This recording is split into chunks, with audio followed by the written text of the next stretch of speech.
घुटने पर आया यूएई यानी दुबई। आपको मैं बता चुका हूं, अभी परसों मैंने एक रिपोर्ट बताई थी जिसमें जिसमें मैंने आपको बताया था कि ईरान को चुपके से 2 टन सोना और बिलियंस ऑफ डॉलर कैश भरकर 14 से 15 या उससे ज्यादा जहाज भर भर कर पूरा माल भेजा था खजाना यूएई ने तेहरान, और यूएई के ऑफिशियल्स चुपके से तेहरान भी गए थे और ईरान को पटाने की कोशिश की थी दुबई ने कि देखिए अब आगे जो जंग हो, अगर जंग होती है तो आप बस हम पर हमला ना करना, हम आपके साथ जंग नहीं चाहते, ना हम जंग में हैं, तो कोई भी आप एक्शन लीजिएगा उस एक्शन का असर हम पर ना आए। समझाया था, बताया था। अब लीजिए सीधा एक और रिपोर्ट आई है, ये देखिए। पूरी तरह से दुबई घुटने पर आ चुका है। दुबई ईरान के 20 बिलियन डॉलर, बिलियन की बात हो रही है, B for Bombay, 20 billion dollar जो ईरान के अमेरिका के इशारे पर यूएई ने फ्रीज किए हुए थे, यूएई राजी हो गया है उन 20 बिलियन डॉलर को ईरान को देने के लिए। शर्त अब भी वही रख रहा है यूएई कि हमारे इलाकों पर हमला ना करना, हमारी टेरिटरी में हमला ना करना, जंग के लपेटे में हमको मत लेना। यही यूएई है जिसने शुरू से आखिर तक जो वो 41 दिन जंग चली थी, अमेरिका का साथ दिया, इस्राइल का साथ दिया और ईरान पर हमला तक किया। यही यूएई था जिसने इलाके के देशों से मीटिंग करके कहा अमेरिका तो डील कर रहा है लेकिन सब अमेरिका पर प्रेशर बनाओ कि अमेरिका ईरान पर हमला करे। यूएई का मौला, अरबों का मौला अगर कोई था वो डोनाल्ड ट्रंप था। ईरान ने डोनाल्ड ट्रंप की पैंट उतार दी। अमेरिका जब पीछे हटा तो अरबों के एहसास हुआ, अरे साला जिस पर हम फूल रहे थे उसकी हवा निकाल दी खुद ईरान ने, तो हम ईरान के सामने कहां टिक पाएंगे। तो सबसे पहले अगर घोड़ा बना ईरान के आगे तो यूएई बना।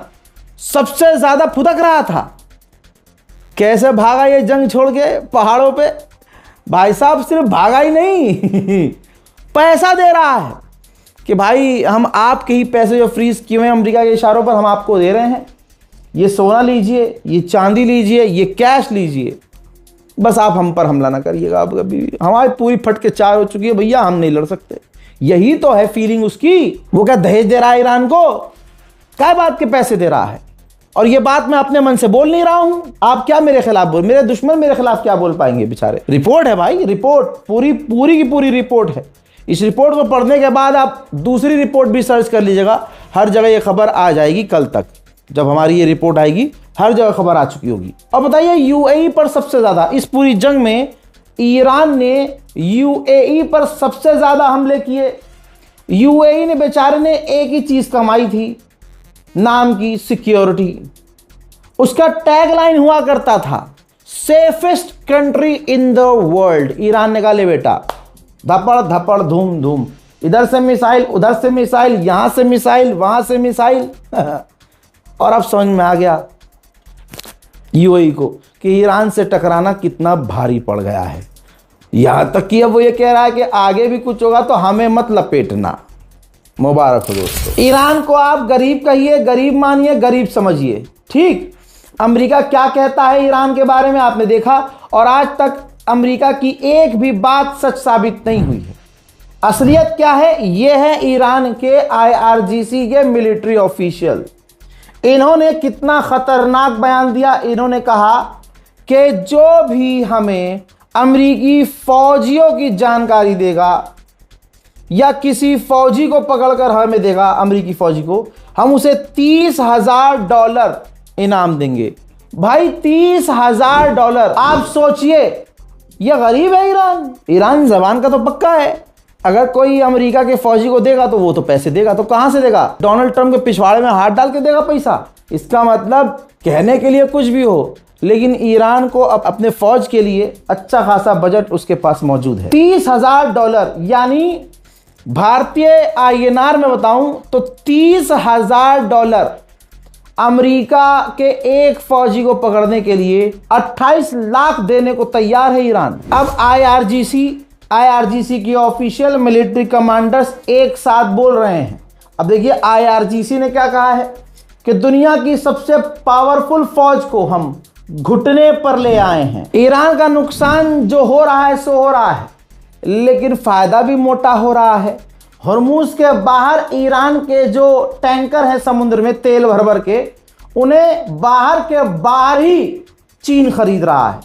चाइना अपना टैंकर भेज दे रहा है वहां पर जहां खड़ा है ईरान का टैंकर तेल लेकर, वहां जाकर चाइना का टैंकर बिल्कुल ईरान के टैंकर के बाजू में खड़ा हो जाता है।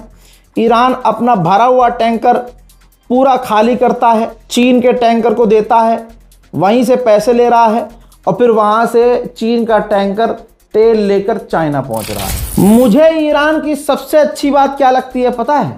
कि ईरान अपना नुकसान नहीं छुपाता। ईरान को नुकसान होता है तो ईरान बोल देता है।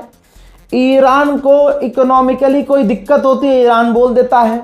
बिजली पानी की कमी होती है ईरान बोल देता है। अमेरिका और दूसरे देश ऐसा नहीं करते हैं, वो झूठ पर झूठ बोलते हैं। और अल्लाह का शुक्र है कि ईरान के राष्ट्रपति ने खुद कहा, वरना जो एक समुदाय है मुसलमानों में, शिया समुदाय, मैं अगर एक बात कह देता हूं कि ईरान ने ये गलती कर दी है, ईरान में ये कमी हो रही है, भाई वो फौरन वो गाली गलौज पे आ जाते हैं कमेंट में। हाँ, इसीलिए कहता हूं किसी का फैन होना, भक्त होना अच्छा है, अंधभक्त होना बिल्कुल नहीं। चलिए अब ईरान के राष्ट्रपति ने क्या कहा है वो सुन लीजिए और याद रखिएगा ईरान के राष्ट्रपति ने कहा है। अब जो ईरान के जबरा फैन हैं, मैं कह दूं मुझे गाली बकने से बेहतर ये होगा अब ईरान के राष्ट्रपति को गाली बको। ये देखो ईरान ने, जो ईरान के राष्ट्रपति हैं जनाब पेज़ेश्कियान, फरमाते हैं कि हमें बहुत ज्यादा परेशानी हो रही है, हमारा तेल नहीं बिक रहा है, हम तेल नहीं बेच पा रहे हैं। अमेरिका ने जो हमारी फैक्ट्री पर हमले करके तबाही मचाई है, हमारी फैक्ट्रियां बंद हैं, हमें इकोनॉमिकली दिक्कत हो रही है, पैसे की कमी हो रही है। फिर से बोल रहा हूं, ये ईरान के राष्ट्रपति ने कहा है। रजा गराफी को कहने से पहले आप ईरान के राष्ट्रपति को कहिए। फिर से कह रहा हूं, रिक्वेस्ट कर रहा हूं, किसी की भक्ति करना ठीक है, फैन हो आप, अंधभक्ति करना फिर आप में और वो खास जो अंधभक्त होते हैं भारत में, उनमें और आप में कोई फर्क नहीं है। बस आपको एक और इंफॉर्मेशन देनी है, 60 दिन का जो MOU था, एग्रीमेंट था अमेरिका के साथ जंगबंदी का, वो पूरा हो चुका है। यानी जंगबंदी का जो समय लिया था एक दूसरे से, वो खत्म हो चुका है। तो ये भी डर है कि क्या ये जंग दोबारा से बढ़ सकती है, क्योंकि अमेरिका पर कोई भरोसा नहीं करता। ईरान के विदेश मंत्री ने साफ किया है कि धोखे में मत आना, ओमान से जो बात हो रही है वो अलग है, स्ट्रेट ऑफ हॉर्मूज खोलने का मामला और वो बातचीत अलग है। मेरे दोस्तों, अगर आप समझें तो गुलाबी सुअर को अल्लाह की लाठी कितनी जोर की पड़ी है। कल तक जो अमेरिका कहता था कि हम दुनिया के किसी भी देश को बचा सकते हैं या कब्जा कर सकते हैं, जो चाहे कर सकते हैं, पूरी दुनिया में सुपर पावर हम हैं, हमसे ऊपर कोई नहीं है। आज तुर्की, सऊदी अरब और पाकिस्तान ने जो डिफेंस एग्रीमेंट किया है, मक्का डिफेंस एग्रीमेंट, देखिए क्या बोल रहा है ये। कहता है मैं बड़ा खुश हूं कि सऊदी, तुर्की और पाकिस्तान ने एग्रीमेंट किया है मक्का जॉइंट डिफेंस एग्रीमेंट। ये बहुत बढ़िया है, ये दिखाता है कि मिडिल ईस्ट एक दूसरे के साथ आ रहे हैं अपने देशों को, अपने लोगों को बचाने के लिए। ये बहुत अच्छा काम है, बहुत अच्छी लीडरशिप है, ये बहुत बड़ा स्टेप है कि अब मिडिल ईस्ट के लोग, मिडिल ईस्ट के देश एक दूसरे को बचाने के लिए खड़े हो रहे हैं। आजाद डर देखिए, ईरान का नाम भी नहीं लिया इसने। अरे भैया 4 दिन पहले तक ईरान यही तो बोलता आ रहा था कि कोई भी देश अमेरिका पर निर्भर ना हो, अपने आप के ऊपर निर्भर हो, खुद पर निर्भर हो। कमाल ये है कि 4 दिन पहले ईरान के राष्ट्रपति ने कहा था कि ये डिफेंस एग्रीमेंट हुआ है इन 3 देशों का, ये बहुत बढ़िया है। ईरान नहीं मानता कि हमारे खिलाफ है, ईरान कहता है हमारे खिलाफ तो कोई हो ही नहीं सकता। अब कौन, जब अमेरिका को पानी पिला दिया तो सारे एक हो जाओगे तो क्या हो जाएगा। ईरान के खिलाफ अब कोई भी बोलने वाला नहीं है। ईरान ने 4 दिन पहले खुद ही इसका वेलकम किया था कि बहुत बढ़िया काम किया है मक्का डिफेंस एग्रीमेंट का, ये जो काम है बहुत बढ़िया है। तो यानी ईरान का ये राजीनामा भी बहुत बढ़िया है। और अब गुलाबी सुअर कह रहा ये डिफेंस एग्रीमेंट बढ़िया है। किसी मुद्दे पर ईरान और अमेरिका का जो कहते हैं ना हिंदी में सहमति बना है तो ये है। तो दोस्तों ये भी तो हार है। जो अमेरिका कहता था कि नहीं डिफेंस एग्रीमेंट चाहिए हमें, हमसे हथियार लो, हमारा बेस अपने मुल्क में खोलो, सेफ, भूल जाओ सब कुछ, सेफ रहोगे। अब उस चीज़ को एहसास में ले चुका है ट्रंप कि भैया हम अकेले कुछ नहीं कर सकते, ईरान से किसी को नहीं बचा सकते। मेरे दोस्तों खिसियानी बिल्ली की तरह एक बार फिर से खंबा नोच रहा है गुलाबी सुअर। हाँ याद है ना, हॉर्मूज खुलवाने के लिए पूरी दुनिया से भीख मांग रहा था। न नेटो आया, न यूएन आया, न जर्मनी, न फ्रांस, न ब्रिटेन, बल्कि जर्मनी, फ्रांस, ब्रिटेन ने तो मुंह पर मना कर दिया था कि चल बे चल, हम कहा को आए, चट हम ना आने के भैया, ईरान जब तुम्हें पे ले जा रहा है तो हम, हाँ, तुम्हारी लड़ाई तुम खुद लड़ो। ये तमाम बयानात मौजूद हैं कि तुम्हारी लड़ाई है तुम खुद लड़ो। हमारा क्या मतलब? अब डोनाल्ड ट्रंप जब पूरी तरह से हार चुका है तो वही स्टाइल अपना रहा है खिसियानी बिल्ली। जिसने ईरान के खिलाफ इनका साथ नहीं दिया अब उन पर चाबुक चला रहा है। ये रहा डोनाल्ड ट्रंप का ट्वीट, कहता है कि मेरे Kim Jong Un north Korea का जो बादशाह है उससे मेरे रिश्ते बहुत बढ़िया हैं। इसके बावजूद हमने साउथ कोरिया के साथ मिलिट्री एक्सरसाइज हमेशा की है और वो मिलिट्री एक्सरसाइज नॉर्थ कोरिया के खिलाफ रही है। ये मिलिट्री एक्सरसाइज काफ़ी महंगी पड़ती है जिसका पूरा खर्चा हम उठाते हैं। इसके बावजूद मैंने साउथ कोरिया से कहा था, पूछा था कि क्या ईरान के खिलाफ आप हमारी मदद करेंगे, तो साउथ कोरिया ने जवाब दिया था नो थैंक्स। इसके बावजूद मैंने कुछ नहीं कहा और आज भी मिलिट्री एक्सरसाइज के लिए मना करने के लिए देर हो चुकी है क्योंकि तैयारियां हो चुकी हैं। लेकिन ये बात बस मुझे आपको बतानी थी। यह हाल है गुलाबी सुअर का।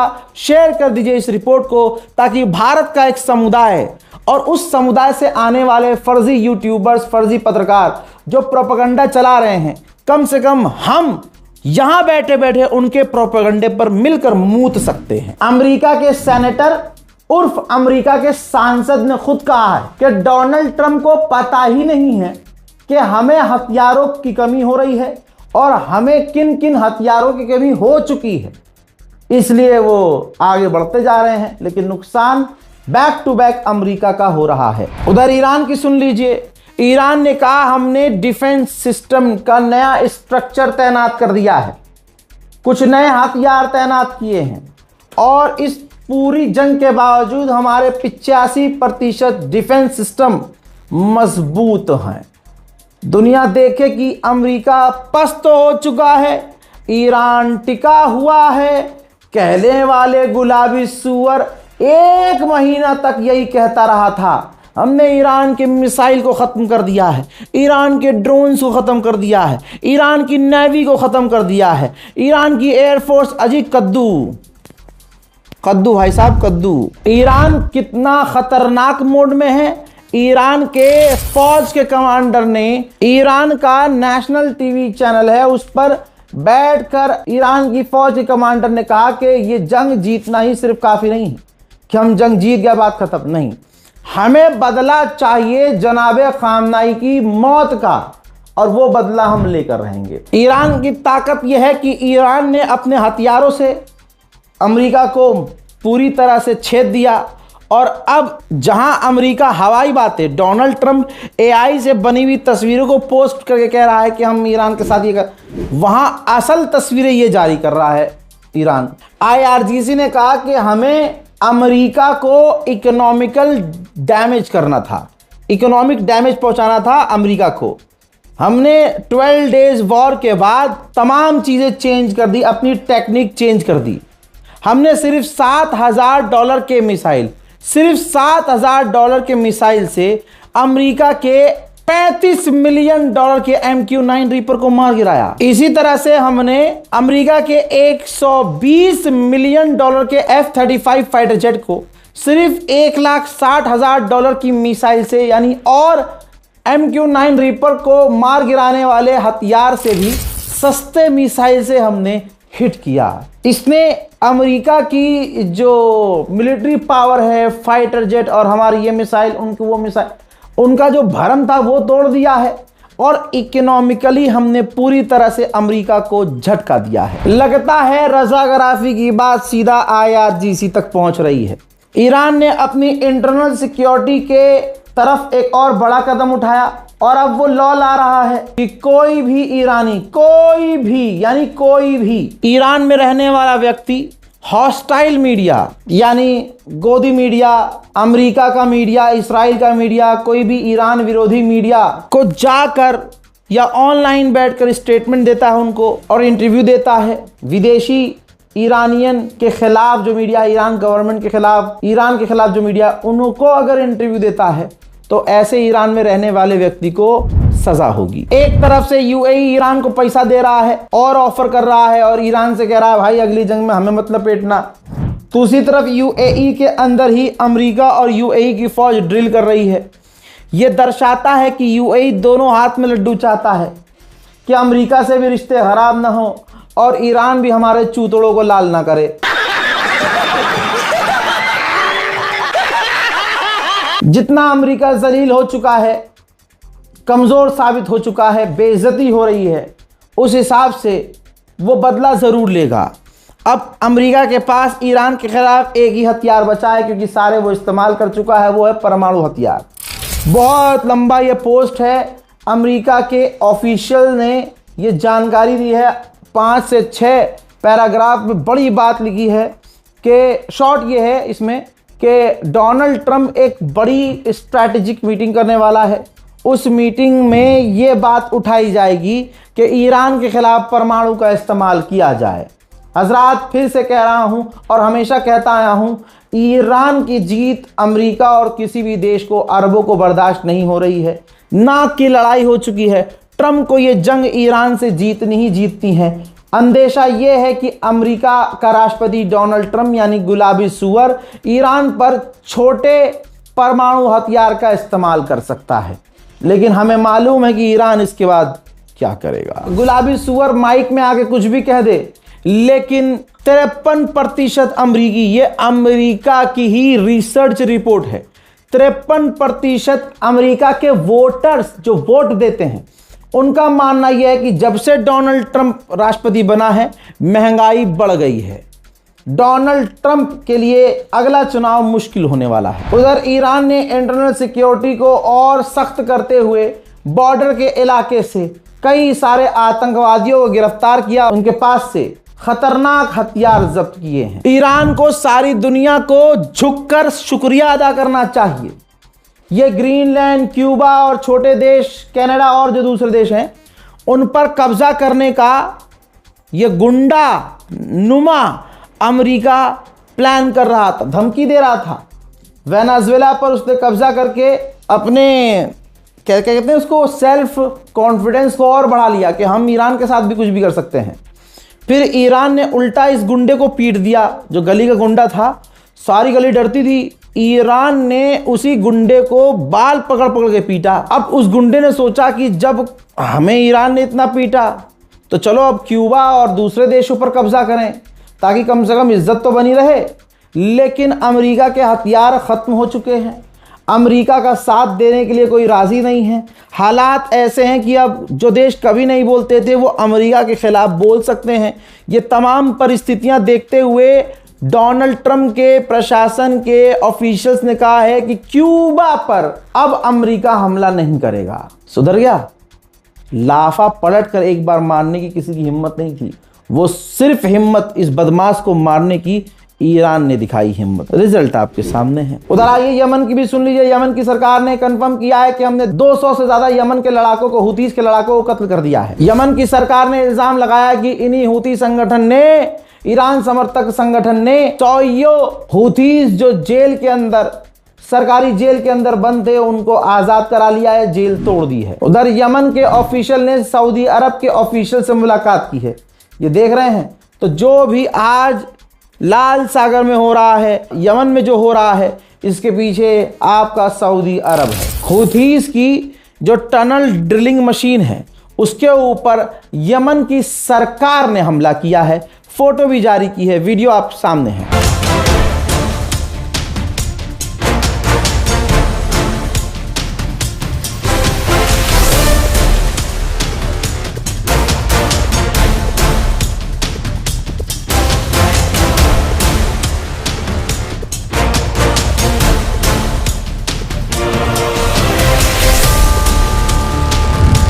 और भैया हूथीस को कमजोर मत समझना, उल्टी खोपड़ी है। पहले कांड कर देते हैं, अब उसके बाद सोचते हैं कि मतलब हमने छोटा किया या बड़ा किया। सऊदी अरब से लिंक एक मोचा पोर्ट यमन के अंदर है। मोचा पोर्ट पर हूथीज ने एक बार फिर से हमला किया। कई जहाज, तस्वीर देखिए, आहा मजा आया। कई जहाज डूब गए हैं। ये कोई हॉलीवुड फिल्म का सीन नहीं है। कई सारे जहाज डूब गए हैं। कई सारी नौकाएं यमन की डूब चुकी हैं। पोर्ट में सिर्फ आग और तबाही है। पोर्ट खाली हो चुका है। इस पोर्ट का इस्तेमाल सऊदी अरब अक्सर किया करता था। जहाज सामान समेत जलकर राख हो चुके हैं। तबाही और ये धुआं, ये बर्बादी, ये जली हुई राख बता रही है कि यमन के हूथीस को जितना कमज़ोर बताया समझा जाता है उतना है नहीं।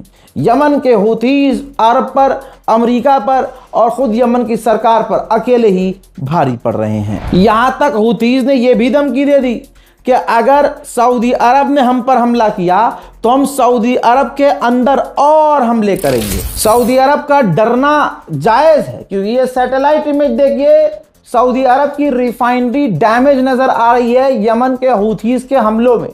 यही वजह है कि सऊदी अरब कभी अमेरिकी ऑफिशियल से भीख मांग रहा है, कभी अमेरिका के मिडिल ईस्ट के सेंटोम से भीख मांग रहा है, कभी यमन के ऑफिशियल से भीख मांग रहा है कि भाई सेना मजबूत करो, हम हथियार भेज रहे हैं और लड़ो, मिलकर लड़ो। ब्रिटेन से मुलाकात कर रहा है, सऊदी अरब और भी बड़े बड़े देशों से मुलाकात कर रहा है, अरब की सेनाओं की मीटिंग कर रहा है। सारे मिडिल ईस्ट में अरबों की सेना मिलकर मुट्ठी भर हूथीस का सामना कर ले। मेरे दोस्तों, अब लेबनान का भी सुन लीजिए। लेबनान में हिजबुल्लाह के लड़ाकों ने इसराइल के फौजियों के ऊपर हमला किया, जिसमें 3 इसराइल के फौजी घायल हुए हैं। जिसके बाद बहाना तो चाहिए था इसराइल को, जिसके बाद इसराइल ने लेबनान के ऊपर तगड़े हमले किए हैं। देखिए,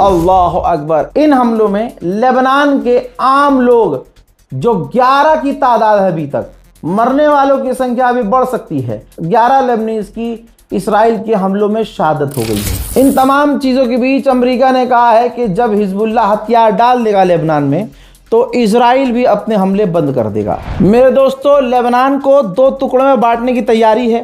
एक इलाके से दूसरे इलाके में जाने के लिए एक खास पुल है। अब आईडीएफ लेबनान में इंतजार कर रही है कि अमेरिका अप्रूवल दे दे, इजाज़त दे दे, जिसके बाद उस ब्रिज पर भी कब्जा कर लिया जाएगा इसराइल के द्वारा।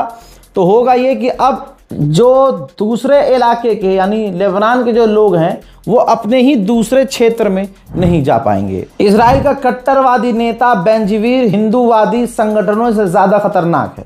इसीलिए ख़ास समुदाय के भारत के अंदर जो लोग हैं वो इसराइल को बहुत प्यार करते हैं। देखिए, इसने जो कहा है पूरी दुनिया इसका विरोध कर रही है। अमेरिका, जर्मनी, फ्रांस, ब्रिटेन सब इसके इस बयान को सपोर्ट नहीं करते हैं। इसने कहा है कि हर रात गज्जा के अंदर 40 से 50 फिलिस्तीनियों का हमें कत्ल करना चाहिए। वो इंसान नहीं है, वो जानवर हैं, उनको कत्ल करना चाहिए, मिटा देना चाहिए, गाजा से निकाल देना चाहिए, गाजा पर कब्जा करना चाहिए। मैं उन्हें इंसान कह रहा हूं, ये भी उन पर एहसान है, वो इंसान तक नहीं है। कहता है आगे कि हमें पूरे गाजा को खाली करवा लेना चाहिए, फिलिस्तीनियों को भगा देना चाहिए, वहां पर कब्जा करके वहां यहूदियों को बसाना चाहिए। जो लोग कहते हैं, पूछते हैं रजा भाई तुम यार सऊदी अरब की सरकार को इतना, सऊदी अरब को बुरा क्यों कहते हो?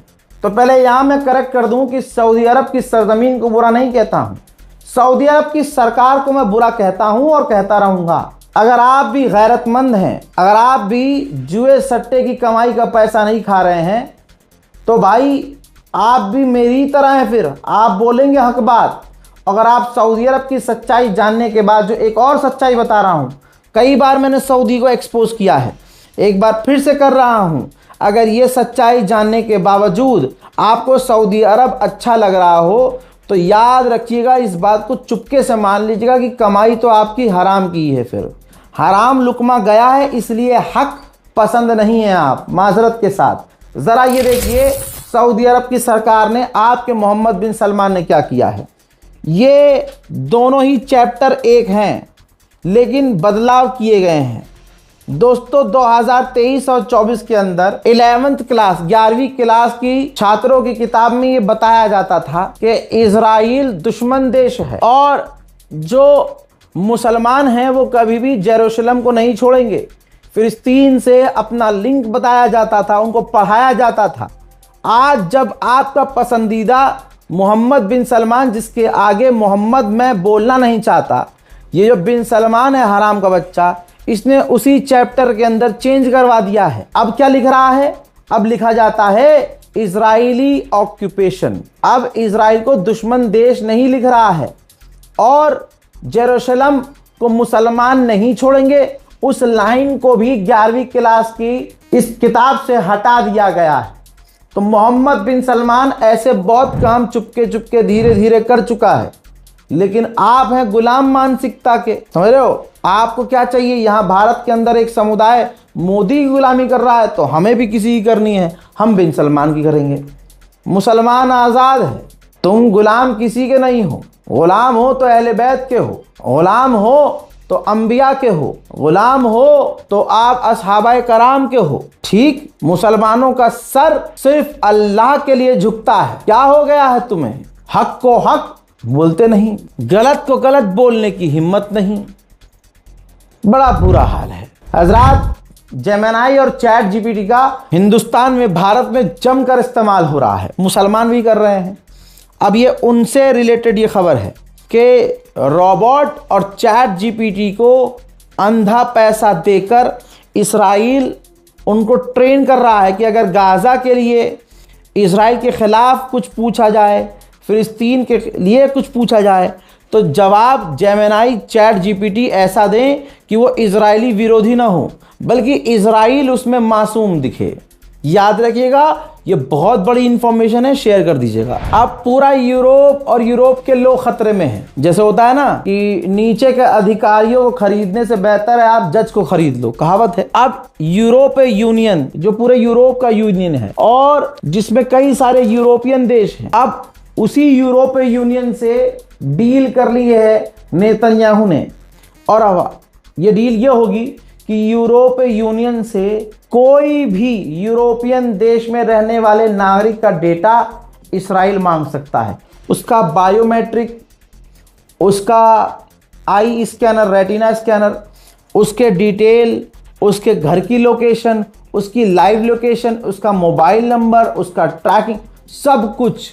क्योंकि इसराइल अब यूरोप के अंदर जो उसकी बदनामी हुई है, जो उसके खिलाफ लोग हुए हैं, उनको कत्ल करने, उनको दबाने की तैयारी में है। डोनाल्ड ट्रंप के दामाद ने इजिप्ट में हमास के चीफ से मुलाकात की है। अल्लाहु अकबर। हमास के चीफ ने कहा कि हम तभी हथियार डालना शुरू करेंगे जब नेतन्याहू आधिकारिक तौर पर मान लेगा कि हाँ वो फॉलो करेगा इस डील को, जो डील करवाएगी वो मानेगा। और इसके बाद हमास के चीफ को गुलाबी सुअर के दामाद ने यकीन दिलाया है कि इसराइल हथियार डालेगा और इसराइल गाजा से बाहर निकलेगा, जंग बंदी होगी। ये तमाम चीजें मुझे बकवास लगती हैं क्योंकि इसराइल मानता किसी की नहीं है। गाजा के ऊपर फिर से हमला इसराइल ने किया है जिसमें 7 फिलिस्तीनी लोग बुरी तरह से घायल हो गए हैं। हकीकत यह है कि नेतन्याहू ने डोनाल्ड ट्रंप के मुंह में मूतते हुए गाजा की डील को, गाजा के एग्रीमेंट को फाड़ दिया है, थूक दिया है। जिसके बाद Egypt, Jordan, UAE, Qatar, Indonesia, Saudi, Turkey, Pakistan सबने मिलकर नेतन्याहू की, इस्राइल की निंदा की है। निंदा के अलावा ये कुछ कर भी नहीं सकते। जो करता है, जिसका नाम इनका बाप जो ईरान, ये उसका भी साथ नहीं दे पाते। ईसाइयों के धर्म गुरु, टॉप गुरु पॉप ने कहा है कि जो जुल्म और सितम फिलिस्तीनियों पर हो रहा है, जो उनके साथ गलत चीजें हो रही हैं, वो बंद होनी चाहिए और 2 स्टेट सॉल्यूशन निकलना चाहिए, होना चाहिए। ऐसी कई बार खबरें आ चुकी हैं कि अलग अलग यूरोप के देशों में आग लग गई और आग लगाने वाला इस्राइल का नागरिक मिला है, पकड़ा भी गया है। अब ऐसी खबर ग्रीस की आई है। ग्रीस के अंदर वाइल्ड फायर लगी है, जंगल की आग लगी है। ग्रीस की इंटेलिजेंस ने जब जांच करी तो उन्होंने एक व्यक्ति को गिरफ्तार किया जिसने मैनुअली वो आग लगाई थी जंगल की। ग्रीस के अंदर पता चला वो गिरफ्तार व्यक्ति इस्राइल का है। उसी इजरायली व्यक्ति ने ग्रीस के जंगलों में आग लगाई थी। और यही दोस्तों, यही इजरायली भारत के अंदर भारी मात्रा में, यही यहूदी हिमाचल प्रदेश में आपको ऐसे इलाकों में मिल जाएंगे। और जिन इलाकों में ये होते हैं भारत के अंदर, हिमाचल प्रदेश में, भाई वहां पर आप नहीं घुस सकते। पूरा कब्जा किया हुआ है इन्होंने। नंगापन, फैशपन, गांजा, नशा, अफीम ये सब कर रहे हैं। ये भारत के लिए खतरा है।